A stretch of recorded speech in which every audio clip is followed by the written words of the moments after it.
வாழ்வில் வார்த்தை ஊழியங்கள் வழங்கும் இன்றைக்கான இறை வார்த்தை. இயேசு கிறிஸ்துவின் இணையற்ற நாமத்தில் மகிழ்ச்சியோடு உங்களை வாழ்த்துகிறேன். இந்த நாளிலும் கர்த்தர் உங்களை ஆசீர்வதிப்பாராக, கரம் பிடித்து வழி நடத்துவாராக. வேதத்திலே நாம் காண்கின்ற அற்புதங்கள் இன்றைக்கும் நம்மை உற்சாகப்படுத்துகின்றன. பல ஆவிக்குரிய உண்மைகளை நமக்கு வெளிப்படுத்துகின்றன. இன்றைக்கு யோவான் 2ஆம் அதிகாரத்திலே நாம் பார்க்கின்ற கானாவூர் கல்யாணம் அற்புதத்திலிருந்து சில காரியங்களை உங்களோடு பகிர்ந்து கொள்ள விரும்புகின்றேன். இயேசுவும் அந்த கல்யாணத்திற்கு அழைக்கப்பட்டிருந்தார். இந்த கல்யாணத்திலே திராட்சரசம் குறைந்து போய்விட்டது. இயேசு கிறிஸ்து அதை நிறைவு செய்கின்றார். முதலாவது மரியாளுடைய காரியங்களை நாம் தியானிக்கலாம். திடீரென்று ஒரு நெருக்கடி, குறைவு. மரியாள் இயேசுவினிடத்திலே ஓடி வருகிறார்கள். அன்பானவர்களே, நம்முடைய வாழ்க்கையிலே ஏதாவது ஒரு நெருக்கடி, திடீரென்று ஒரு அவசர தேவை, குறைவுகள் ஏற்பட்டால் நாம் முதலாவது பார்க்க வேண்டிய நபர் இயேசு கிறிஸ்து. மரியாள் இயேசுவை நோக்கி, ஒரு தேவை வருகின்ற பொழுது யார் நமக்கு நெருக்கமாக இருக்கிறார்களோ அவர்களைத்தான் நாம் தேடி வருவோம். மரியாள் இயேசுவை தேடி வந்தார்கள். ஆம், ஆண்டவர் நமக்கு நெருக்கமாக எப்பொழுதும் இருக்கின்ற பொழுது நாம் அவரை தேட ஆரம்பிப்போம். அடுத்தபடியாக மரியாள் இயேசுவினிடத்திலே வந்த பொழுது மரியாள் எதிர்பாராத பதிலை இயேசு இங்கே சொல்லுகின்றார். அப்படியா மரியாள், நான் உடனே ஏற்பாடு செய்கிறேன். அப்படி அவர் சொல்லவில்லை. எனக்கும் உனக்கும் என்ன, என் வேலை இன்னும் வரவில்லை. அதாவது மரியாள் எதிர்பாராத பதிலை அங்கே ஆண்டவர் சொல்லுகிறார். ஆண்டவர் சொன்னதன் அர்த்தம் என்ன? என்னை என் வழியில் செயல்பட விடு. அதுதான் ஆண்டவர் சொன்ன அர்த்தம். ஆனால் மரியாளுக்கு எதிர்பார்த்த பதில் வராததினால் அவர்கள் வேறு எங்காவது சென்றிருக்கலாம். ஆனால் அவர்களுடைய வார்த்தைகளை கவனியுங்கள். மரியாள் வேலைக்காரரை நோக்கி, அவர் உங்களுக்கு என்ன சொல்லுகிறாரோ அதன்படி செய்யுங்கள்.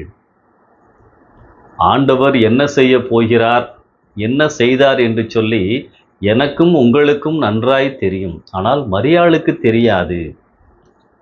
தண்ணீரை திராட்சரசமாய் மாற்றப் போகிறார் என்று சொல்லி யாருக்கும் தெரியாது. ஆனால் மரியாள் இயேசு கிறிஸ்து என்ன செய்ய போகிறார் என்று அறியாமலேயே அவரை நம்பி வேலைக்காரரிடம், அவர் உங்களுக்கு என்ன சொல்லுகிறாரோ அதன்படி செய்யுங்கள். இதுதான் விசுவாசம், கீழ்ப்படிதல். ஆண்டவர் நம்முடைய வாழ்க்கையிலே என்ன செய்ய போகிறார், எப்படி செயல்பட போகிறார் என்று அறியாமலேயே, ஆண்டவரே நான் உம்மை நம்புகிறேன். அடுத்ததாக கல்யாண வீடு. தண்ணீர், திராட்சரசம் குறைவுபட்டு விட்டது. திட்டமிட்டுதான் செய்திருப்பார்கள். அங்கே மனிதர்களின் தோல்வி.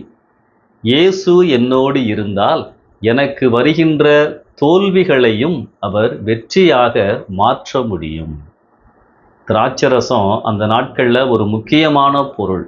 அது இல்லாவிட்டால் திருமணத்தை நடத்துகிறவர்களுக்கு அவமானம். இயேசு அங்கே இருந்ததினால் அதை சரி செய்தார். இயேசு என்னோடு இருந்தால் எனக்கு வர இருக்கின்ற அவமானங்களையும் ஆண்டவர் மாற்றுவார்.